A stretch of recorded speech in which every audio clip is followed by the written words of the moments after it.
السلام علیکم۔ پاکستان میں محرم الحرام کا چاند دیکھنے کے لیے رؤیت ہلال کمیٹی کا اجلاس یوم عاشور کب اور کس دن ہوگا؟ انتظار کی گھڑیاں ختم، بڑی خوشخبری آ گئی۔ کیا آپ حالات حاضرہ سے آگاہی حاصل کرنا چاہتے ہیں؟ خبر کے پیچھے چھپے اصل حقائق جاننا چاہتے ہیں تو ابھی سبسکرائب کیجئے جل پاکستان کو اور ساتھ ہی گھنٹی کے نشان پر کلک کر دیں۔ آپ کو بتاتے چلیں کہ اسلامی سال نو کے آغاز اور محرم الحرام کے چاند کی رؤیت کے لیے مرکزی رؤیت ہلال کمیٹی کا اہم اجلاس لاہور کی بادشاہی مسجد میں جاری ہے۔ زونل رؤیت ہلال کمیٹیوں کے اجلاس اپنے اپنے مقامات پر ہو رہے ہیں۔ اس دوران چاند کی رؤیت کا جائزہ لیا جا رہا ہے۔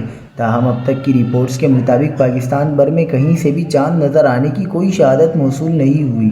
ماہرین کا کہنا ہے کہ پیر کی شام چاند کی پوزیشن ایسے نہیں ہوگی کہ اسے انسانی آنکھ سے دیکھا جا سکے، جس کے باعث ذی الحجہ کا مہینہ 30 دن کا ہونے کا قوی امکان ہے۔